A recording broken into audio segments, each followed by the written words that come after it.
जय हिंद दोस्तों, रक्षित खन्ना के चैनल में आपका स्वागत है। दोस्तों कैसे हैं आप? उम्मीद करता हूं कि आप अच्छे होंगे। दोस्तों आज के इस वीडियो में मैं आपके लिए दो टॉपिक लेके आया हूं, दो सब्जेक्ट लेके आया हूं। पहला टॉपिक है 8 सीपीसी में कम्यूटेशन। 8 सीपीसी में कम्यूटेशन का पीरियड कैसे कम होगा, क्या पुरानी कम्यूटेशन की टेबल चेंज होगी 8 सीपीसी में, कम्यूटेशन पे जानकारी दूंगा। दूसरा टॉपिक होगा 8 सीपीसी में पेंशन फिक्सेशन या फिर पे फिक्सेशन किस तरीके से होगा। जी हां दोस्तों, साथ ही साथ रिपोर्ट भी मैं आपको दिखाऊंगा 7 सीपीसी की। 7 सीपीसी में क्या रिकमेंडेशन करी गई थी, क्या कमेटी ने रिकमेंडेशन दी थी, किस तरीके से पे फिक्स हुई थी 7 सीपीसी में ऑप्शंस के तहत, यह मैं आपको समझाऊंगा। और फिर 8 सीपीसी में कैसे आपकी पे और पेंशन फिक्स होगी, सारी बारीकियां मैं आपको समझाऊंगा पेंशन की। साथ ही साथ रिपोर्ट भी मैं आपको दिखाऊंगा भारत सरकार की 7 सीपीसी की। और फिर हम बात करेंगे उसी आधार पे 8 सीपीसी की। तो दोस्तों आज का टॉपिक है 8 सीपीसी में कम्यूटेशन और दूसरा टॉपिक 8 सीपीसी में पेंशन पे फिक्सेशन। सारी जानकारी मैं आपको दूंगा, इसलिए इस वीडियो में आप शुरू से लेके आखिरी तक बने रहिएगा। वीडियो में आगे बढ़ने से पहले एक छोटी सी अपील मैं आपसे करूंगा, और अपील है चैनल सब्सक्राइब की। देखने में आया है कि 34% ऐसे पेंशनर्स हैं या फिर फैमिली पेंशनर्स हैं जो बिना चैनल सब्सक्राइब किए वीडियो को देख रहे हैं, जिससे क्या हो रहा है कि मेरे आगे आने वाले वीडियो के नोटिफिकेशन उनको नहीं मिल पा रहे, फिर वो मेरे वीडियो ढूंढ नहीं पा रहे यूट्यूब पे। तो सबसे पहले दोस्तों आप चैनल को सब्सक्राइब करें। चैनल सब्सक्राइब करने के एक भी पैसे आपको कहीं नहीं देने, फ्री में आप चैनल सब्सक्राइब करें और फ्री में आप वीडियो देखें। जी हां दोस्तों, ताकि मेरे आगे आने वाले वीडियो के नोटिफिकेशन आपको मिले। तो सबसे पहले दोस्तों आप चैनल को सब्सक्राइब करें, फिर आप वीडियो देख पाएंगे। हर एक वीडियो आप देख पाएंगे। चैनल का नाम है रक्षित खन्ना। चलते हैं दोस्तों, जानकारियों में आगे बढ़ते हैं। सबसे पहले मैं बात करूंगा कम्यूटेशन के बारे में। जी हां दोस्तों, अभी आपका कम्यूटेशन का पीरियड है 15 साल का। 15 साल का आपका पीरियड है। 15 साल बाद आपको फुल पेंशन मिलती है। फुल पेंशन आपको मिलती है, यानी जो कम्यूटेशन आपकी पेंशन में से माइनस हो रहा है, फिर वो 15 साल बाद माइनस नहीं होता। यानी भारत सरकार जो आपको लोन देती है कम्यूटेशन का, वो पूरा कर लेती है कटौती करके 15 साल तक, और फिर आपको फुल पेंशन देती है। अब दोस्तों डिमांड उठाई है कई संगठनों ने, हमने भी डिमांड उठाई है कि 8 सीपीसी में कम्यूटेशन का जो पीरियड है उसे 15 साल से घटाकर 12 साल या फिर 10 साल किया जाए। हालांकि कुछ राज्य हैं, स्टेट हैं, उन्होंने अपने पेंशनर्स के लिए, कर्मचारी के लिए कम्यूटेशन का पीरियड कम कर दिया। लेकिन जो केंद्र सरकार है, उनके जो पेंशनर्स हैं, कर्मचारी हैं, उनका जो पीरियड है कम्यूटेशन का, वो अभी 15 साल का ही है। 15 साल तक आपकी पेंशन में से कम्यूटेशन काटा जाएगा। अब दोस्तों कुछ टेबल मैं आपको समझाऊंगा। जी हां दोस्तों, ये टेबल है 6 सीपीसी से पहले की, छठे वेतन आयोग से पहले की, और फिर एक और टेबल है 6 सीपीसी की, और ये दोनों टेबल कम्यूटेशन की है। मैं आपको समझाना चाहूंगा कि जो पुरानी टेबल है कम्यूटेशन की, उसमें सरकार ने कितना रेट ऑफ इंटरेस्ट लिया है आपका कम्यूटेशन काटकर पेंशन में से।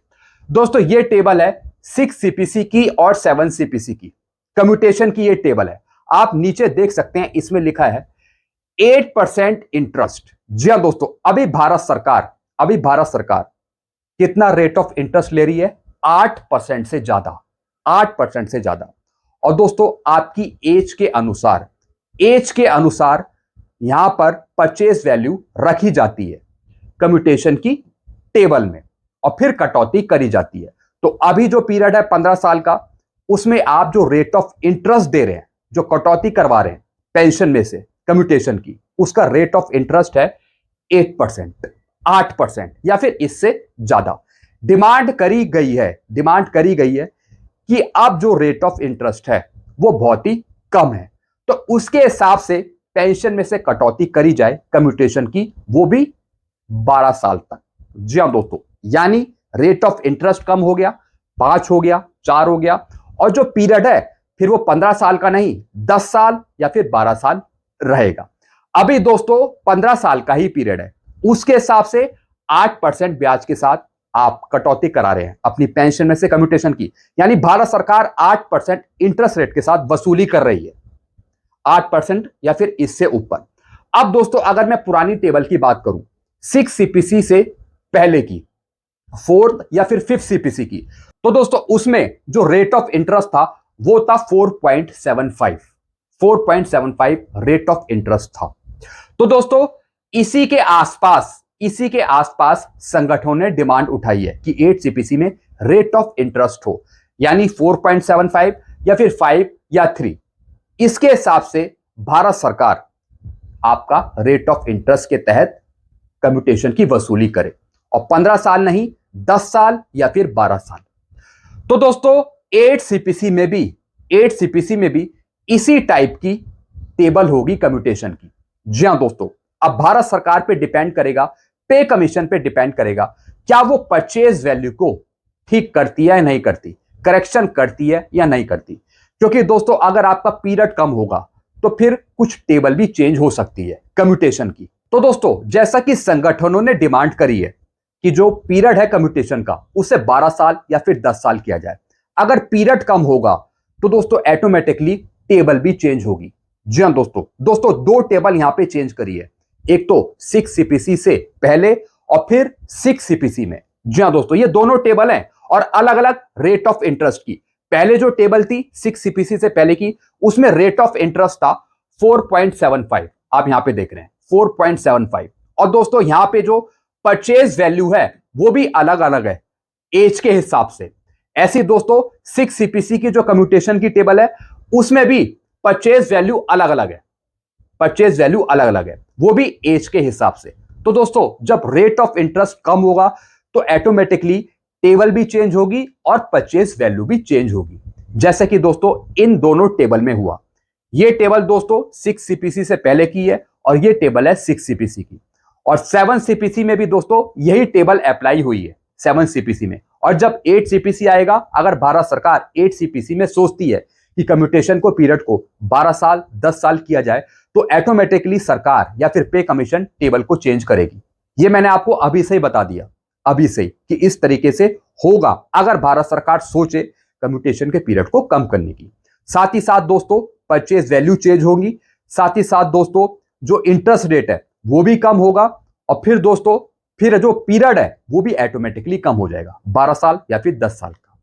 तो दोस्तों ये जानकारी मैंने आपको दी कम्यूटेशन के बारे में कि 8 सीपीसी में क्या होगा।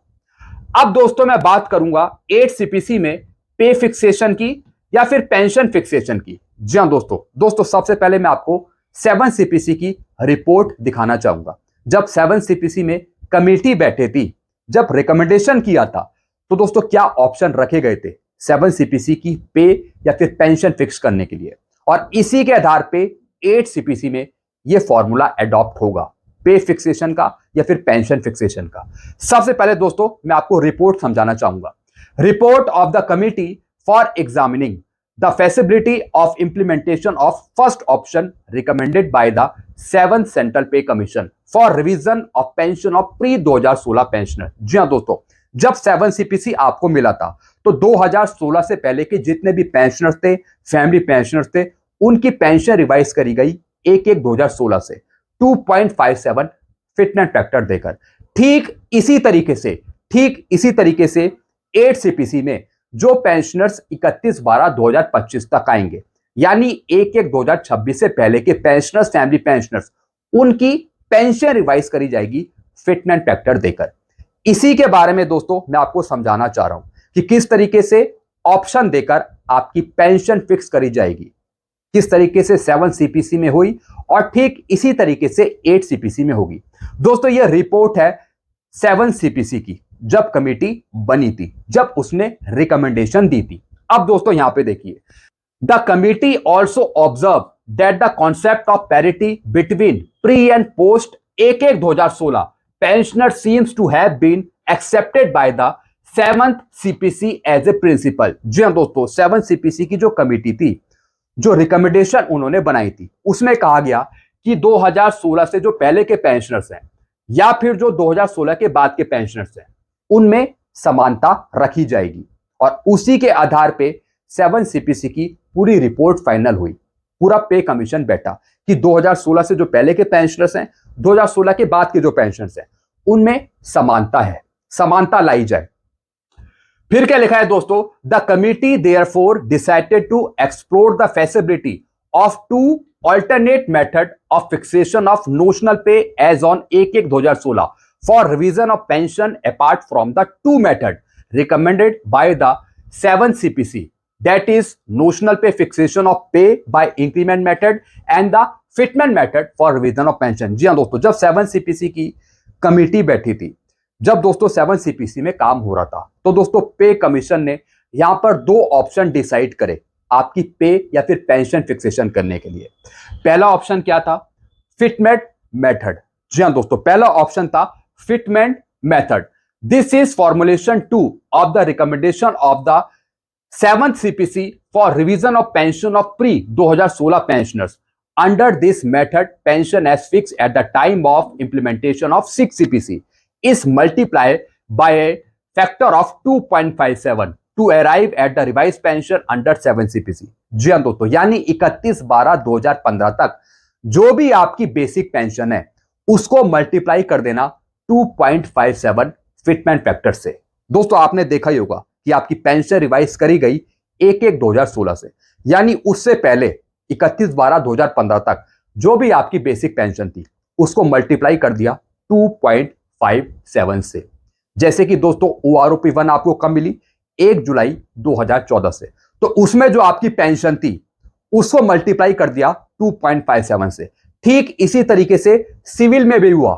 जी हाँ दोस्तों, सिविल में लास्ट पे ड्रॉन का जो 50% बेसिक पेंशन ले रहे थे उनकी पेंशन भी मल्टीप्लाई करी गई 2.57 से। ऐसी जो स्टेट के पेंशनर्स थे जो 31/12/2015 तक आए थे, जो वो भी लास्ट पे ड्रॉन का 50% पेंशन ले रहे थे, उनकी बेसिक भी मल्टीप्लाई करी 2.57 से। यानी हर एक पेंशनर्स की, चाहे वो स्टेट का पेंशनर्स हो, चाहे वो डिफेंस पेंशनर्स हो, चाहे वो सिविलियन पेंशनर्स हो, हर एक पेंशनर्स की पेंशन रिवाइज करी 2.57 फिटमेंट फैक्टर देके, पहला ऑप्शन देकर। इसी के बारे में दोस्तों इस रिपोर्ट में कहा गया है। यानी पहला ऑप्शन था फिटमेंट मेथड, कैसे, बेसिक पेंशन मल्टीप्लाई 2.57। फिर दोस्तों दूसरा ऑप्शन रखा गया इंक्रीमेंट मेथड। जी हां दोस्तों, दूसरा ऑप्शन था increment method. This is formulation first of the recommendation of the 7 CPC for revision of pension of pre-2016 pensioners.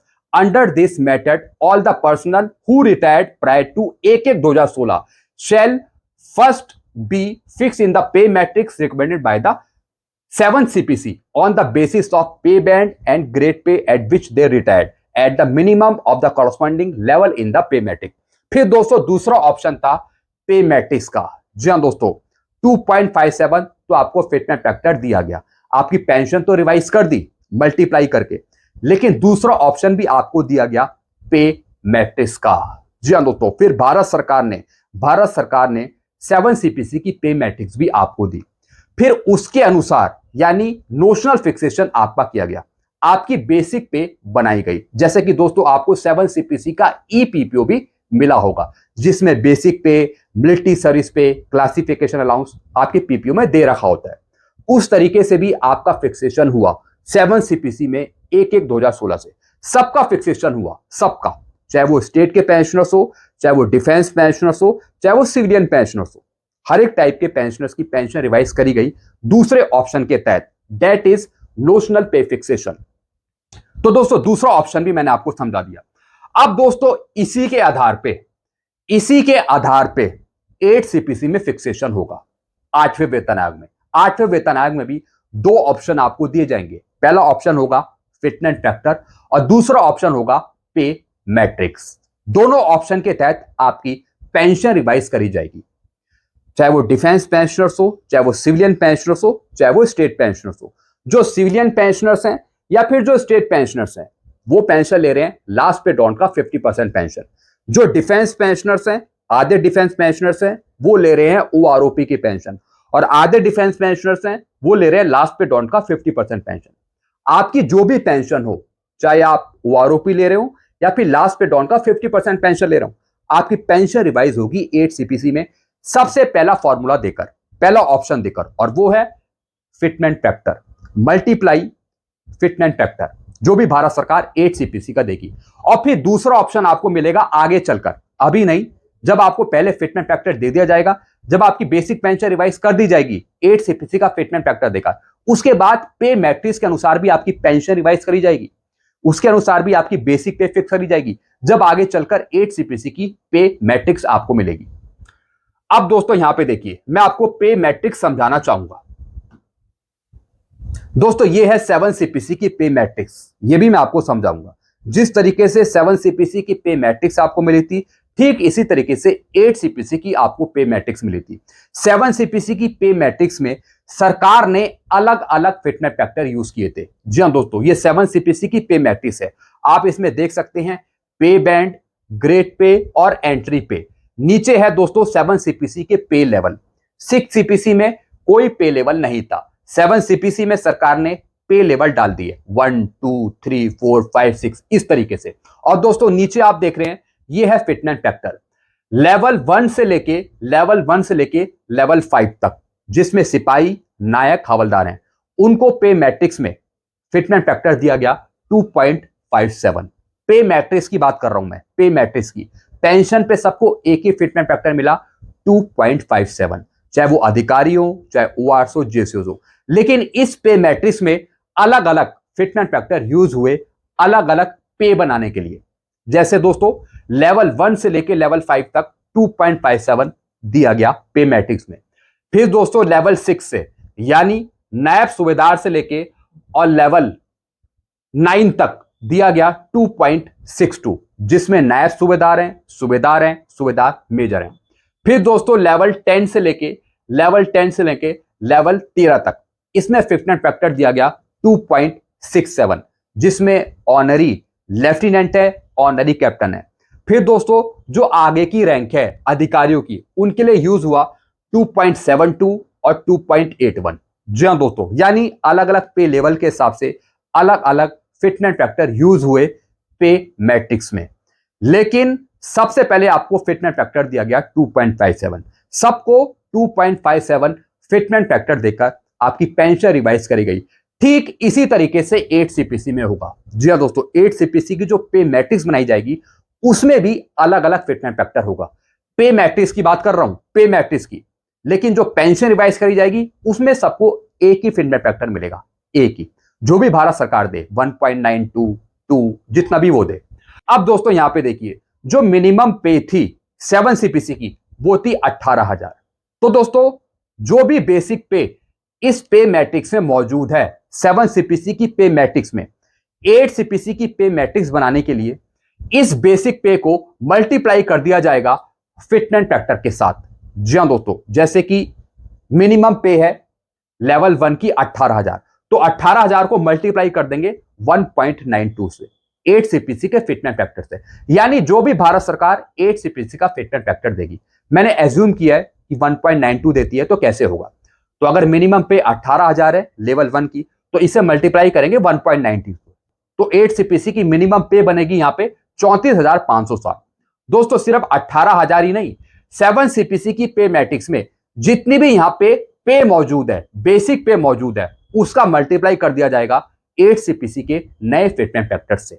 जी हां दोस्तों, और दोस्तों जो यहां पे फिटमेंट फैक्टर लिए हैं 2.57, 2.62, 2.72, ये फिटमेंट फैक्टर भी चेंज हो जाएंगे।